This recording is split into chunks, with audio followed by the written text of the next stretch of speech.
Hey guys, today we're going to talk about Russia, specifically after the Industrial Revolution. So while Russia's trying to industrialize, then what happens after they do industrialize. Remember, Russia's kind of unique in world history that it's not in the clump of what's going on in Europe, but it's not really in the clump of what's going on in Asia either.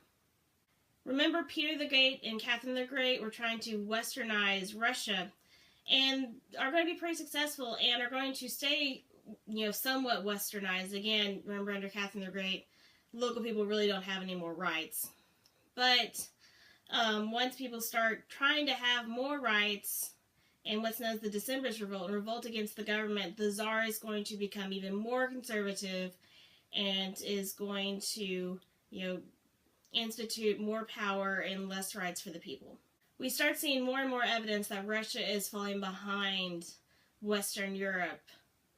Example of this being in the military.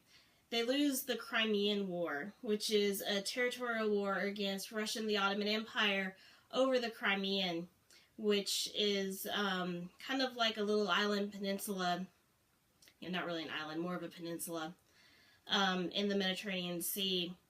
And oddly enough, the French and the British back the Ottomans, the Muslims, against the Russians. And the war shows just how weak the Russian military is compared to the others. Interesting facts about the Crimean War. Nursing was invented during the Crimean War by Florence Nightingale, like the actual occupation of nursing. And it was the first international war to be photographed. Other military defeats were between Russia and Japan and Russia and China over territory. Again, Russia's going to lose those wars, and it's just going to show how weak they are. After the Crimean War, there are some attempts at reforms. They emancipate the serfs, and I use emancipate very loosely. The serfs were still tied to the land, but we do see that local courts start having more authority in local matters. So there is some progression. We also see that Russia is industrializing. They are going to institute a railroad, which from the Industrial Revolution in Great Britain, we know how important railroads are. We also see women starting to work, and we know that when women start working, they start getting more rights. Russia will become fourth in steel and second in petroleum outputs in the world after they industrialize, but they still are behind what's going on in Western Europe. We see some local developments that are going to influence Russia to the road to revolution. Businesses want more say in the government. And we also see Marxism, which will eventually become communism, come into Russia.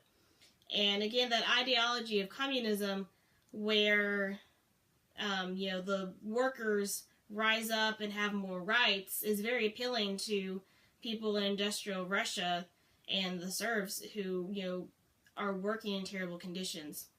The main guy who's going to push Marxism in Russia is going to be known as Vladimir Lenin, not John Lennon. Sorry. And he's actually going to be so radical that he's going to get kicked out of Russia, but will come back during World War I and kind of egg on the revolution. So that's what's going on in Russia at this time. So basically, to recap, we see that Russia is falling more and more behind Western Europe, and even, Japan and China for that matter. And we start seeing these little seeds being planted that will eventually grow into what is the Russian Revolution. I'll see you next time.